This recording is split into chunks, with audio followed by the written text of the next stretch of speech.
அன்னை தெரசாலாம் உதாரணத்தில் மட்டும்தான் நாம் வச்சுருக்கோம். நாம் மாறுறதுக்கு ஐடியாவே இல்லை. பக்கத்தில் போய் சர்க்கரை வாங்கிட்டு வானா கரெக்டாக 2 டம்ளர் காப்பிக்கு சர்க்கரை தர்றது அல்பம் வருது. நல்லா தான் கொடுக்க வேண்டியதானே, என்ன இப்போ கொடுக்கலாம்ல, ஒன்றும் தவறு இல்லையே. வாழ்க்கை அவ்வளவுதானே சார். ஒன்னே ஒன்று சொல்கிறேன், நீங்கள் தொடர்ந்து சம்பாதிக்கிறது ஓகே, நீங்கள் மகிழ்ச்சியாக இருங்க. ஆனால் சம்பாதிக்கிறதுல ஒருபோதும் மகிழ்ச்சி இல்லைங்கிறத உணர்ந்துக்கோங்க. போன வருஷம் மண்ணில் செஞ்ச பானையெல்லாம் விற்றுக்கிட்டு இருந்தேன். ஒரு ஆக்சிடெண்ட்டில் எல்லா பொருளும் உடஞ்சி போச்சு. ஒரு வருஷம் என் வாழ்க்கையை ரொம்ப திண்டாட்டமாக போச்சு. இவங்க அழுதோன்னே எனக்கு அது ஞாபகம் வந்துருச்சு. அதை நினச்சி அழுதேன் நானும். உடனே அந்த அம்மாட்ட கேட்டாங்களா, நீ ஏமா அழறேன்னு கேட்டார் அந்த பெரியவர். ஐயா, ஊர்லேருந்து என் பையன் லெட்டரை போட்டிருந்தான், என் பையனுக்கு உடம்பு சரியில்லை போல இருக்கு, இல்லை இருக்கானா இல்லையான்னு கூட தெரிலங்கய்யா. லெட்டரை படிக்கிறதுக்கு இவர்கிட்ட கொடுத்தேன். அவர் படித்து பார்த்துட்டு கதறி கதறி அழுதாருங்கய்யா.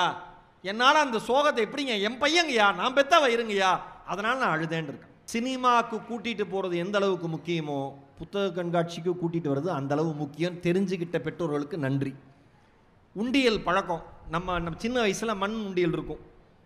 அந்த உண்டியலில் காசு சேர்த்து வச்சு எங்கள் ஊரில் பெரிய மாரியம்மன் கோயில் திருவிழா வரும்.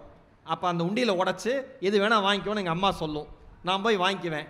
இங்கே இருக்கிற பெற்றோர்கள் இன்றைக்கி வந்தவங்களாம் இதை வந்து நீங்கள் வந்து செயல்படுத்துங்க. கவலையின்றி சுவாசியுங்கள். உலகின் தலை சிறந்த மருத்துவர்கள் உங்களுக்கு சிகிச்சை அளிக்கிறார்கள். நுரையீரல் அறுவை சிகிச்சையில் உலக விகிதத்தை விட அதிக வெற்றி. நீங்கள் புகைப்பிடிக்கும் பழக்கம் உள்ளவரா? ஆண்டுக்கு ஒரு முறை லோ டோஸ் சிடி ஸ்கேனில் பரிசோதித்து உங்களையும் உங்கள் குடும்பத்தாரின் பாதுகாப்பை உறுதி செய்து கொள்ளுங்கள். ரூபாய் 5000 மதிப்புள்ள பரிசோதனை ரூபாய் 2500 மட்டுமே. தங்கம் மருத்துவமனை, நாமக்கல் மற்றும் கான்பூர். வீடு கட்டினேன், சொல்ல முடியுதா? சொல்ல எல்லாம் கடன்கா, எல்லா நகையும் அடகு வச்சாச்சு, பீரோவில் இருக்கும் வீட்லேயே.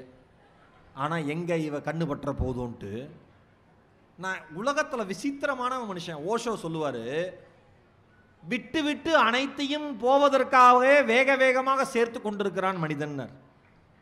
விட்டு விட்டு அனைத்தையும் போவதற்காகவே வேக வேகமாக சேர்த்து கொண்டிருக்கிறான் மனிதன் ஓஷோ. தான் பாட்டிலும் விட்டுட்டு போயிடுச்சு. அவ்வளோ எதுவுமே இயல்பா நம்மளால சொல்ல முடியலையே, நிம்மதியா சொல்ல முடியலையே. பணம் இருக்கான்னு கேட்டா இருக்குன்னு ஒரு ரூபாய சொன்னதா வாழ்க்கையில் வர்றாரே இல்லை. ஏன் சொன்னா கேட்டுருவான். எவ்வளோ கேட்பான் அவன்கிட்ட? நானே கேட்குறேன், என்கிட்ட யாராவது கடன்னு கேட்டால் எவ்வளோ கேட்பான்? லட்சத்தில் கேட்பான். ஒரு 100 கோடி தாங்கன்னா கேட்பான். என் யோகிதை அவனுக்கு தெரியும், அவன் யோகிதை நமக்கு தெரியும்.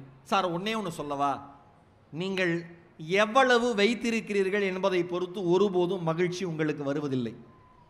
நீங்கள் எவ்வளவு வைத்திருக்கிறீர்கள் என்பதை பொறுத்து ஒருபோதும் உங்களுக்கு மகிழ்ச்சி வருவதே இல்லை. இன்னொன்று சொல்லவா, சேர சேர துன்பம் தான். நான் ஓஷோ நிறைய வாசிப்பேன். ஓஷோ சொல்லுவார், எல்லா உச்சபட்ச மகிழ்ச்சியிலும் ஒரு உச்சபட்ச சோகம் ஒளிந்து கொண்டே இருக்கிறதும்பார். வீடு நிறைய பணம், சந்தோஷம்தான், நிம்மதியாக தூங்க முடியுமா? கரெக்டா? புது சங்கிலி, புது ஆரம், புது செயின், புது வளையல், வைர கம்மல், வைரத்தோடு 11 மணிக்கு புருஷனோட தான் பைக்கில் வருவீங்க. பழக்கு பழக்குன்னு இருக்கும். இவனே கொலகாரனாக மாறினாலும் மாறிடுவானே, நேற்று வேற காசு கேட்டானே, எங்கள் அம்மா அப்பயே சொல்லிச்சு இவனை நம்பாதிரின்னு ஆட்டோ பிடிச்சி வந்திருக்கலாமோன்னு புருஷன் மேலேயே சந்தேகம் வரும். ஏன்?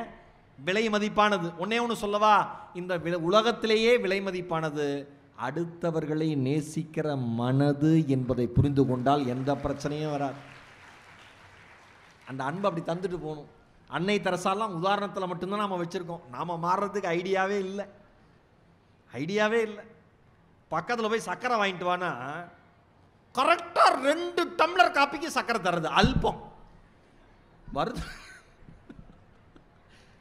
அங்கே அந்த தங்கச்சி எல்லாம் வீட்டுக்கு வந்து பார்த்துருப்பானோ அப்படிங்கிற மாதிரி சிரிச்சுக்கிட்டே இருக்கு. நல்லா தான் கொடுக்க வேண்டியதானே, என்ன இப்போ கொடுக்கலாம்ல, ஒன்றும் தவறு இல்லையே. வாழ்க்கை அவ்வளவுதானே சார். ஒன்னே ஒன்று சொல்கிறேன், நீங்கள் தொடர்ந்து சம்பாதிக்கிறது ஓகே, நீங்கள் மகிழ்ச்சியாக இருங்க. ஆனால் சம்பாதிக்கிறதுல ஒருபோதும் மகிழ்ச்சி இல்லைங்கிறத உணர்ந்துக்கோங்க. பசியால் அறிமுகம் இல்லாத ஒரு மனிதன் உங்கள் வீடு தேடி வருகிற பொழுது, இல்லை நீங்கள் சாலையில் கடந்து போகிற பொழுது, இல்லை நீங்கள் ஒரு பயணத்தில் இருக்கிற பொழுது, யாரென்றே முகம் தெரியாத ஒரு மனுஷிக்கு, ஒரு மனிதனுக்கு பசியால் வாடுகிற பொழுது நீங்கள் யாரென்றே சொல்லாமல் உணவு பொட்டலத்தை அவன் அருகில் வைத்து விட்டு சென்றால் போதும், பல கோடி மூலமாக வருகிற சந்தோஷம் ஒரே ஒரு உணவு பட்டலம் மூலம் உங்களுக்கு வரும். நாம் பண்ணுறது இல்லையே. பண்ணால் லைக் பண்ணுறோம், ஷேர் பண்ணுறோம், அதோட முடிஞ்சு போயிடுது. மற்றபடி எதையுமே யோசிக்கிறது இல்லையே. வாழ்க்கைங்கிறது அவ்வளோதான். நான் எந்த நிமிடமும் துவங்கலாம், வாசிக்க எந்த நிமிடமும் துவங்கலாம். அண்ணனோட ஒரு கவிதை உதாரணம் சொன்னேன், பிடிச்சிருந்தது. உள்ளே போங்க, பாருங்க, வாங்குங்க. சரியா? நம்ம நான் உண்மையே சொல்கிறேன், நம்ம தமிழ் எழுத்தாளர்கள் மாதிரி ஒரு வெர்சடைல் பர்சனாலிட்டி, பல முகங்கள் கொண்ட எழுத்தாளர்கள் உலகத்தில் யாருமே இல்லை. இதே தமிழ் எழுத்தாளர்கள் ஆங்கிலத்தில் எழுதியிருந்தால் இன்றைக்கு உலகத்திலேயே அதிகம் சம்பாதிக்கிற மனிதர்களாக அவர்கள் இருந்திருப்பார்கள். உண்மையா இல்லையானே? மொழி தான் இங்கே பிரச்சனையே. ஏன் நம்மால் வரான், பார்க்குறான், வாங்க மாட்டேங்கிறான், படிக்க மாட்டேங்கிறான். இங்கே எல்லாருக்கும் சொல்கிறேன், குழந்தைகளை அழைத்து கொண்டு வந்த பெற்றோர்கள் கை தூக்குங்க. அடுத்து அண்ணன் பேசணும், நேரம் ஆயிடுச்சு, டக்குன்னு நான் முடிச்சிடறேன். குழந்தைகளை அழைத்து கொண்டு வந்த பெற்றோர்கள் கை தூக்குங்க. உங்க எல்லாருக்கும் வாழ்த்துக்கள், உங்க எல்லாருக்கும் வாழ்த்துக்கள். என் சார்பா, நிர்வாகம் சார்பா ஒரு பலத்த கைத்தட்டல். சினிமாவுக்கு கூட்டிட்டு போறது எந்த அளவுக்கு முக்கியமோ புத்தக கண்காட்சிக்கு கூட்டிட்டு வர்றது அந்த அளவு முக்கியம். தெரிஞ்சுக்கிட்ட பெற்றோர்களுக்கு நன்றி. உண்டியல் பழக்கம், நம்ம சின்ன வயசுல மண் உண்டியல் இருக்கும். அந்த உண்டியலை காசு சேர்த்து வச்சு எங்கள் ஊரில் பெரிய மாரியம்மன் திருவிழா வரும். அப்போ அந்த உண்டியலை உடச்சி எது வேணால் வாங்கிக்கோன்னு எங்கள் அம்மா சொல்லும். நான் போய் வாங்கிக்குவேன். இங்கே இருக்கிற பெற்றோர்கள், இன்றைக்கி வந்தவங்களாம் இதை நீங்கள் செயல்படுத்துங்க. உண்டியல் வாங்குங்க, காசை சேர்க்க சொல்லுங்கள். அடுத்த ஆண்டு நாகப்பட்டினத்தில் புத்தக திருவிழா நடக்கிற பொழுது உண்டியலை உடைக்க சொல்லுங்கள், சேர்த்த பணத்தை எடுக்க சொல்லுங்கள், புத்தக கண்காட்சிக்கு வர சொல்லுங்கள். உங்கள் குழந்தைகளுக்கு பிடித்த புத்தகத்தை அவர்களையே தெரிவு செய்ய சொல்லுங்கள். தெரிவு செய்த புத்தகத்தை வீட்டில் உட்கார்ந்து படிக்க சொல்லுங்கள். படித்த புத்தகத்தை பற்றி உங்களோடு பகிர சொல்லுங்கள். நாளைய தலைமுறை வாசிக்கிற தலைமுறையாக மாற்றிய பெருமை உங்கள் தலைமுறையை வந்தடையும். வாசிச்சா நேசிப்பு தானா வரும். நேசிப்பு இருந்தால் யோசிப்பும் தானா வரும். நேரம் இல்லை, நான் யோசிக்கவும் எந்த நிமிடமும் தூங்கலான்னு பேசலான்னு நினச்சேன், நேரம் இல்லை, முடிக்கிறேன். எதற்காகவும் கவலைப்படாதீங்க. இன்னொன்று, இந்த குரூப் சைக்காலஜியில் மாட்டிடாதீங்க. நான் சொன்ன மாதிரி ஒரே ஒரு கதையோடு நிறைவு செய்கிறேன். அடுத்து யுகபாரதி என்ன வரப்போகிறாரு, பேசுவார்.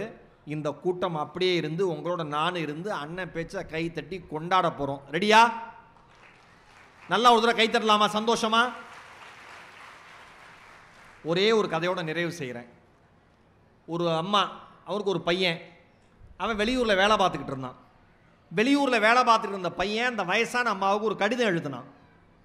அந்த கடிதம் வந்துச்சு. இந்த அம்மாவுக்கு கடிதத்தில் என்ன இருக்குன்னு படிக்க தெரியல. யாராவது அந்த வழியில் போனால் கூப்பிட்டு படிக்க சொல்லலான்னு நினச்சிக்கிட்டு வெயிட் பண்ணிட்டு இருந்துச்சு, காத்து இருந்தது. ஒரு இராணுவ அதிகாரி அந்த சைடு போனார். அவரை கூப்பிட்டு, ஐயா இந்த லெட்டரை படிங்க, ஏன் பையன் எழுதியிருக்கானுச்சு. அவர் லெட்டரை வாங்கி பார்த்து ஒரு 10 செகண்டில் தார தாரையாக கண்கள்லேருந்து கண்ணீர். இந்த அம்மாவுக்கு நெஞ்சு பதறிடுச்சு. ஐயா என்னாச்சு, என் பையனுக்கு என்னாச்சுன்னு அவரால் அடக்க முடியல. கதறி கதறி அழறாரு. என் பையனுக்கு ஏதோ ஆயிடுச்சு போல இருக்குன்னு அந்த அம்மா கதறி கதறி அழுதுச்சு. அந்த வழியா ஒரு வியாபாரி போனார். இந்த 2 பேர் அழுகிறத பார்த்துட்டு சாமான்லாம் இறக்கி வச்சுட்டு வண்டியை ஸ்டாண்டு போட்டுவிட்டு அவரு ஓன்னு அழுதார். 3 பேர் அழுதுட்டு இருக்காங்க. அந்த பக்கம் ஒரு பெரியவர் போனார். ஏயா எல்லாம் அழறீங்க, என்னையா காரணம்னு கேட்டாங்க. ஃபஸ்ட்டு அந்த வியாபாரி பதில் சொன்னார், இல்லைங்கய்யா நான் வந்துட்டு இருந்தேன், இவங்க 2 பேரும் அழுதுட்டு இருந்தாங்க, அதை பார்த்தோன்னே அந்த சோகம் என்னை தாக்கிருச்சு. போன வருஷம் மண்ணில் செஞ்ச பானையெல்லாம் விற்றுக்கிட்டு இருந்தேன். ஒரு ஆக்சிடெண்ட்டில் எல்லா பொருளும் உடஞ்சி போச்சு. ஒரு வருஷம் என் வாழ்க்கையை ரொம்ப திண்டாட்டமாக போச்சு. இவங்க அழுதோன்னே எனக்கு அது ஞாபகம் வந்துருச்சு, அதை நினச்சி அழுதேன்னு நானும். உடனே அந்த அம்மாட்ட கேட்டாங்களா, நீ ஏமா அழறேன்னு கேட்டார் அந்த பெரியவர். ஐயா ஊர்லேருந்து என் பையன் லெட்டர் போட்டிருந்தான், என் பையனுக்கு உடம்பு சரியில்லை போல இருக்கு, இல்லை இருக்கானா இல்லையான்னு கூட தெரிலங்கய்யா, லெட்டரை படிக்கிறதுக்கு இவர்கிட்ட கொடுத்தேன், அவர் படித்து பார்த்துட்டு கதறி கதறி அழுதாருங்கய்யா, என்னால் அந்த சோகத்தை எப்படிங்க, என் பையங்கய்யா நான் பெத்தவ இருங்கய்யா, அதனால் நான் அழுதேன்னு இருக்கேன். கடைசியில் அந்த பெரியவர் நீ ஏன் அழுதேன்னு ராணுவ வீரர்கிட்ட கேட்டிருக்காரு. அதுக்கு அவன் சொல்லியிருக்கான், அந்த ஆள் சொல்லியிருக்கான், அந்த அம்மா லெட்டர் படின்னு என்கிட்ட கொடுத்துச்சு, நான் லெட்டரை வாங்கி பார்த்தேன். சின்ன வயசில் எங்கள் அப்பா ஸ்கூலுக்கு போன்னு விட்டார் கொண்டு போய், நான் ஸ்கூலுக்கு போகாமல் வந்துட்டேன். அப்போ ஸ்கூலுக்கு போயிருந்தா இந்த லெட்டரை இப்போ படிச்சிருந்துருக்கலாமேன்னு நினச்சி அழுதேன். வேற ஒன்றும் காரணம் இல்லைன்னு இந்த ஐயா 3 பேரையும் பார்த்தாராம். போயிருங்க மரியாதையாக 3 பேரும். இது ஒரு கொரிய நாட்டுப்புற கதை. வாழ்க்கை இதுதான். என்னன்னே தெரியாமல் நாம் எல்லாத்துலேயும் போய் சேர்ந்துடக்கூடாது. என்ன நடக்குதுன்னு நம்மளை சுற்றி தெரியணும்னா, நாம் எங்கே இருக்கோன்னு புரியணும்னா, இந்த சமூகத்திற்கு என்ன தேவைன்னு தெரியணும்னா படிக்கணும். படித்தால் மட்டும்தான் ஒரு தலைமுறையினுடைய தலையெழுத்து மாறும் என்பதில் அனைவரும் தெளிவாக இருங்கள். நேரத்தினுடைய அருமை கருதி இவ்வளோ நல்லா கேட்குற மக்கள்கிட்ட சீக்கிரமாக பேசி முடிக்க சிரமமாக இருக்குது. நீங்கள் 3 பேர் போட்டு விட்டீங்க இன்றைக்கி. நர்த்தகி அக்கா மிகப்பெரிய ஜாம்பவான், ஒரு பலத்தை கைத்தட்டல். அக்கா இந்த இடத்துல இல்லைனாலும் அவங்களுக்கு ஒரு பலத்தை கைத்தல் கொடுக்கணும். மிகப்பெரிய ஜாம்பவான் நர்த்தகி நடராஜ் அவர்கள். அண்ணன் லெஜண்டு. இந்த 2 பேருக்கு நடுவில் என்ன போட்டு விட்டீங்க? நேரம் பத்தலை. அடுத்த முறை மாவட்ட நிர்வாகத்திற்கு சொல்லுகிறேன், என்னை மீண்டும் அழையுங்கள். 10 நிமிஷம் பேசணுமா? தனியாக வந்து உங்கள் பக்கத்தில் உட்காந்து பேசுகிறேன். ஒன்றும் பிரச்சனையே கிடையாது. நான் நிறைய பேசுகிறேன். ஏன்னா நான் வீட்டை விட்டு வந்திருக்கேன். யார் கிடச்சாலும் வச்சு பேசின்னு பேசுவேன், கவலைப்படாதீங்க. அதனால் மீண்டும் நாங்கள் வருகிற பொழுது நிறைய நாங்கள் பேசுகிறோம். மகிழ்ச்சியோடு உங்களிடம் நிறைய கருத்துக்களை பகிர்ந்து கொள்கிறேன். புத்தக திருவிழாவிற்கு வந்த அனைவருமே அவரவர் வசதிக்கு தகுந்த மாதிரி, நீங்கள் வாசிப்புக்கு தகுந்த மாதிரி ஒரு புத்தகத்தை நிச்சயம் வாங்கி செல்லுங்கள்.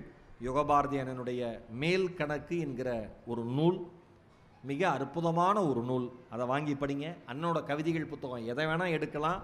இதயம், நான் கவிதையை சொல்கிறப்பே பரவசமாக இருந்துச்சா இல்லையா? அப்போ படித்தா எவ்வளோ பரவசத்துக்கு சொந்தக்காரராக மாறுவீங்க. இருக்கலாம். மீண்டும் மாவட்ட நிர்வாகம் அழைக்கிற பொழுது, நீங்கள் அன்போடு கூப்பிடுகிற பொழுது மீண்டும் வருகிறேன். நல் உரையை தருகிறேன். வாய்ப்பிற்கு நன்றி, வணக்கம்.